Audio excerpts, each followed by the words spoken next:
আসসালামু আলাইকুম। তো কেমন আছো তোমরা? আশা করি আল্লাহর রহমতে অনেকটা ভালো আছো। তুমি দুয়ায় ভালোবাসায় আমি অনেকটা ভালো আছি। তো বেশি কথা না কইয়া চলো আমরা অহনা গল্পটা শুরু করে দেই। অহনার বাবা বলল, তারপর দেখলাম বাহিরে চালতা গাছের নিচে বসেছিল। আমি জিজ্ঞাসা করলাম, কিছু বলল না। তারপর আমি ঘরে চলে আসলাম, কিন্তু কিছুক্ষণ পর গিয়ে দেখতে পেলাম সেখানে কেউ নেই, কোথাও যেন উধাও হয়ে গেছে। তারপর তুই উঠে গেলি। অহনা বলল, কোথায় গেল বাবা? ওর পরিচয়টা তো এখনো জানা হলো না। অহনা ঠিক করে নদীর পাড়ে যাবে। সেখানে গিয়ে যদি আবার কোনো ক্লু পাই তাহলে খুঁজতে আর কোনো অসুবিধা হবে না।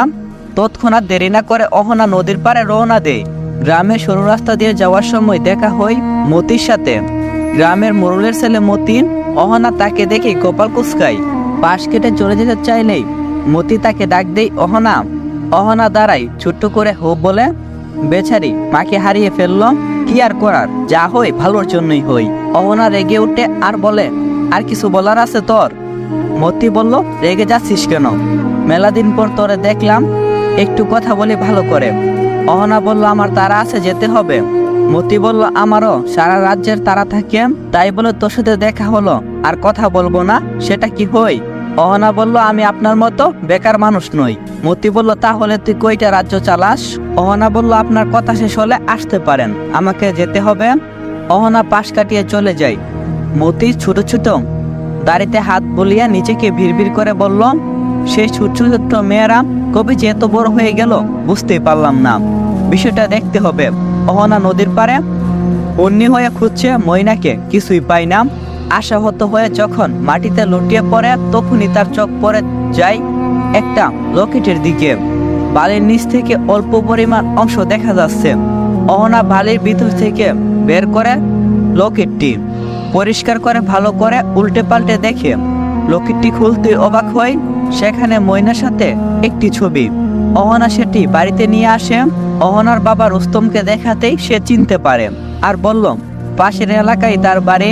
অহনা ঠিক করে সে যাবে ওই বাড়িতে, রুস্তম যেতে না করে। কিন্তু অহনা সিদ্ধান্ত নিয়েছে সে যাবেই। লোকটি ঠিকানা বের করে অহনা রওনা দেয়। একটা অটো নিয়ে তার বাড়িতে পৌঁছায়। কয়েকজন লোককে জিজ্ঞাসা করে বাড়ির খবর নেই। একটা বহু পুরানো বাড়িতে তাকে লোকটা, নাম বশির। দরজা ধাক্কাতে বশির ঘুম থেকে উঠে বের হয়ে আসে। অহনাকে দেখে জিজ্ঞাসা করে, কাকে খুঁজছেন আপনি? অহনা লকেটটা বশিরের হাতে দেয়। লকেট দেখে বশির হাউমাউ করে কেঁদে উঠে, মুহূর্তেই ভেঙে পড়ে। এমনিতেই সারা রাত কান্না করে কাটিয়েছে। ভোর রাতের ঘুমটায় চোখে ছিল। অহনার দিকে দৃষ্টি দেয় বশির। এটা তুমি কোথায় পেলে মামনি? অহনা বলল, আপনি কি এই মেয়েটাকে চিনেন? লোকটি বলল, আমি তার হতভাগা বাবা। অহনা বলল, তাহলে আপনি কাঁদছেন কেন? তখন লোকটি বলল, আমি জানি না কে তুমি। তুমি হয়তো জানো না, কালকে আমার মেয়েটা এই পৃথিবী থেকে বিদায় নিয়েছে। বলে বশির অচরে কাঁদতে লাগলো। অহনার পা দুটো যেন অবশ হয়ে আসে। কিছুই বুঝতে পারছে না সে কি হচ্ছে, কেন হচ্ছে। অহনার মাথায় কিছুই ঢুকছে না। অহনা কাঁধে কারো স্পর্শ পাই, বুঝতে পারে মাহমিদ কাছে এসে দাঁড়িয়ে আছে। অহনা নিজেকে সামনে নিয়ে জিজ্ঞাসা করে, আপনি কিছু ভুল করছেন না তো? তখন লোকটি বলল, আমি কেন নিজের মেয়েকে নিয়ে মিথ্যা বলবো? বাবা হয়ে আমি মেয়ের মৃত্যুর সংবাদ দিচ্ছি, তোমার কি মনে হয় আমি মিথ্যা কথা বলছি? অহনা বলল, না আঙ্কেল। কিন্তু অহনা থেমে যায়। লোকটা কান্নায় ভেঙে পড়ছে। এখন তাকে প্রশ্ন না করে সঙ্গ দেওয়াটাই উত্তম। একটু পর ধীরে স্থির হয়ে সব জানতে চাইবে অহনা। অনেকগুলো প্রশ্ন অহনার মাথায় ঘুরপাক খায়। যদি ময়না কালকে মারা যায় তাহলে আজ সকাল পর্যন্ত তার সাথে কে ছিল? দেখে তো মনে হয়নি সে মৃত। মাথা ধরে বসে আছে অহনা। ময়নাকে সে কিছুতেই মৃত্যু ঘোষণা করতে পারছে না। অহনা মাথার ব্যথায় কুকরিয়ে উঠে নিজেকে সামনে নেই। বশিরকে জিজ্ঞাসা করে, আপনি কি আপনার মেয়ে ডেড বডি দেখছেন? বশির হতভম্ব হয়ে উঠে আর বলল, আমি নিজের হাতে নিজের মেয়েকে দাফন করছি। অহনা আরেকটা ঝটকা খায়। লোকটা তার মেয়েকে নিজ হাতে দাফন করলে কাল রাতে আমার সাথে কার দেখা হয়েছিল, সে কে? অহনা পুনরায় বলল, দয়া করে আপনি পুরো ঘটনাটা আমাকে বলুন। কি করে আপনার মেয়ে মারা গেল? তখন বশির মিয়া কইল, আমার মেয়ের জামাই কয়দিন আগে মরছে। রাগে দুঃখে আমার মেয়েও গলায় দড়ি দিল। অহনা বলল, এই বাড়িতে নাকি তার শ্বশুর বাড়িতে? বশির মিয়া বলল, আমার মেয়ের শ্বশুর বাড়িতে। অহনা কিছুক্ষণ ভাবলো, তারপর বলল, আপনি কি তার ঘরটা দেখাবেন আমাকে? বশির মিয়া বলল, নিশ্চয়ই আমার মেয়ে খুব সুখী ছিল, তার গপ সবসময় আয়নার মতো চকচক করত। বাহারি জিনিসে ভরপুর। আসো আমার সাথে। অহনা বসিরের পিছনে যাই, দেখলো ঠিক বসে লোকটা, বাহিরি সাজে ঘরটা। অহনা নিজের ঘরের কথা মনে পড়ল। একবার যখন টুকি ওর ঘরে এসেছিল তখন অহনা ওয়াশরুমে ছিল। বের হতেই টুকি নাক ছিটকে বলল, গরুর গোয়ালটাও তোর ঘর থেকে অনেক সুন্দর। আমার মনে হয় গরু ছাগলরাও এখানে এক রাত্রি থাকবে না। অহনা তখন বেটকি খেটে বলছিল, ভাগ্যিস তুই গরু ছাগল না, তাহলে তুইও থাকতে পারতি না। এবার ফিরি গল্পে। বসির অহনাকে পুরো ঘর দেখায়। অহনার দেখে মন ভরে। ওর চোখ যায় একটা রুমালের দিকে, নকশা করা। সেটা কোনো ফুল লতা পাতা না, একটা কিছু চিত্র আঁকা। অহনা বসিরের অগুচারে সেটা লুকিয়ে নেয়। আর ওর ঘর দেখা শেষ হলে সে বের হয়ে যায়। বসির থেকে বিদায় নিতেই সে প্রশ্ন করে, আমার মেয়েকে নিয়ে তুমি এত কিছু জানতে চাইলে? আমি জানি না কে তুমি, যদি পরিচয়টা দিতে। অহনা বলল, আমি তার সিনিয়র ছিলাম স্কুলে। বসির মেয়ে কইল, আমার মেয়ে তো ক্লাস 6 পর্যন্তই পড়ছে, আর এতদিন পর তুমি তাকে খুঁজতে আসলে? অহনা ঘাবড়ে যায় আর বলল, অনেক আগেই তার সাথে কথা হয়েছিল, আর আমি বাড়িতে আসতে পারিনি, তাই তার খবর নিতে পারছিলাম না। কোনো রকমে বিদায় নিয়ে বের হয়ে যায় অহনা। অনেকগুলো প্রশ্ন জমা হয়েছে তার মনে, কিন্তু কোনো উত্তর জানা নেই। অনেক সময় উত্তর আমাদের সামনে থাকে, কিন্তু আমরা দেখতে পাই না। অহনা বসিরে থেকে তার মেয়ের শ্বশুরবাড়ির ঠিকানা নিয়েছিল। এখন তার গন্তব্য হলো ময়নার শ্বশুরবাড়ি। দুপুরের খাবার খেয়ে অহনা রওনা দেয় ময়নার শ্বশুরবাড়ি। চাকরের সমাগম মানুষের চেয়েও বেশি। অহনা গেটেই পার হতেই দারোয়ান তাকে আটকে দেয়। অহনা লম্বা ঘুমটা টেনে বলল, আমি ভিতরে যেতে চাই, ভিতরে বাইরের লোক যাওয়া নিষেধ। তখন অহনা বলল, আমি তাদের আত্মীয় হই। দারোয়ান বলল, কেমন আত্মীয়? এই বাড়িতে 30 বছর ধরে আমি আছি, এমন কোনো আত্মীয় নাই যে আমার অচেনা। অহনা বলল, তাদের বাড়ির বউয়ের আত্মীয়দেরকেও আপনি চিনেন? দারোয়ান বলল, না। অহনা বলল, তাহলে এই বাড়ির মালিকের বাবার ভাইয়ের চাচাতো বোনের মেয়েকে চিনেন? দারোয়ান কিছুক্ষণ ভেবে নেই, না, চিনি না। চিনবেন কি করে, বুড়ো হয়ে গেছেন তো তাই। আমাকে এখন ভিতরে ঢুকতে দেন, তা না হলে আমি বড়বাবুর কাছে গিয়ে নালিশ দেব, আপনার চাকরি চলে যাবে।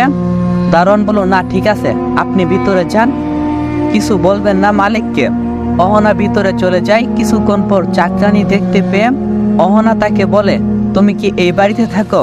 চাকরানি বলল, হ্যাঁ। অহনা বলল, তাহলে এই বাড়ির বৌমা নাকি মারা গেছে? চাকরানি বলল, কোনটা, ছোটটা নাকি বড়টা? অহনা অবাক হয়ে যায়। বড় বউ না ছোট বউ সে তো জানে না। বলল, দুইজনই। তখন কাজের মেয়েটা বলল, দাঁড়ান আপা, আমি গামছাটা রেখে আহি। গামছাটা রেখে এসে অহনার কাছে আসেন আর বলল, তাহলে এখন কোন আফা, আপনি কি কইছিলেন? অহনা বলল, এই বাড়ির 2 বউয়ের কথা। কাজের মেয়েটি বলল, বড় বউ তো 2 মাস আগে মারা গেছে শ্বাসকষ্টে, আর ছোটটা গলায় দড়ি দিছে। অহনা বলল, কেন, কি হয়েছে তুমি কি জানো? কাজের মেয়েটা বলল, হ্যাঁ, জামার লেগিয়া। মাইয়াটা ভালাই আসিল, জামাইটাও ভালা। তারপর মেয়েটা অহনার কাছে এসে বলল, তো আফা, শ্বশুর বাড়ির কোনো লোকজনই ভালা না, মাইয়াডারে অত্যাচার করত, আর বড় বড়ডারেও। ওরা তো এমনিতেই মরত। ভিতর থেকে একজন লোকের আগমন দেখে মেয়েটি সরে যায়। অহনা ও পিলারে এসে লুকিয়ে পড়ে।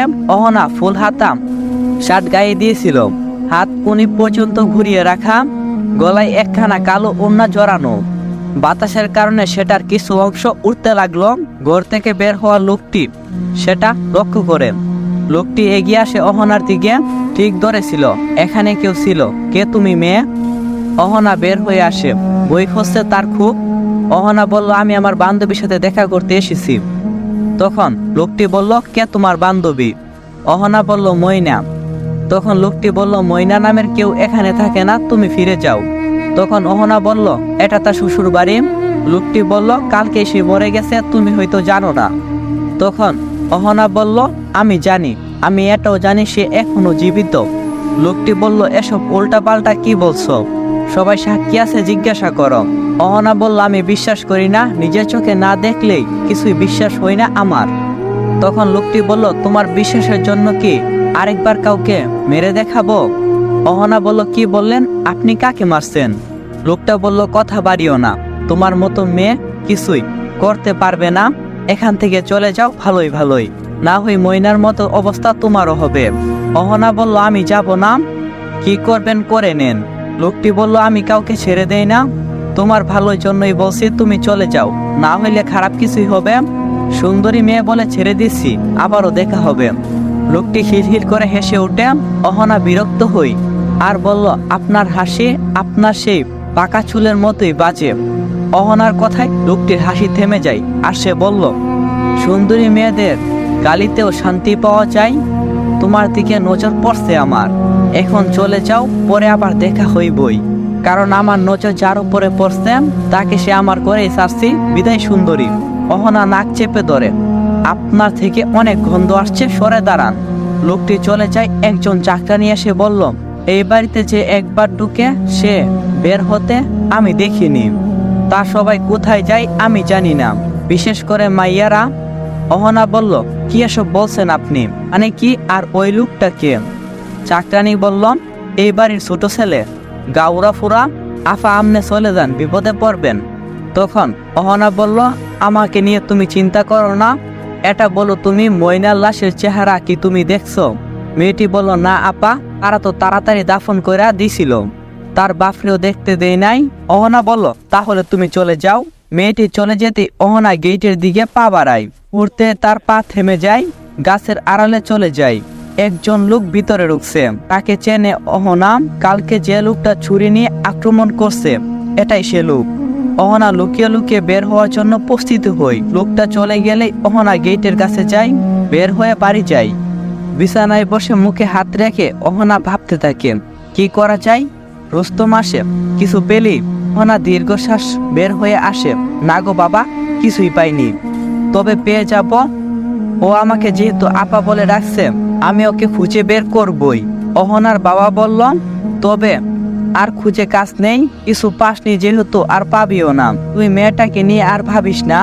অহনা বলল, এটা কেমন কথা বাবা, ও আমার বোন, আমি কি আমার বোনকে খুঁজবো না?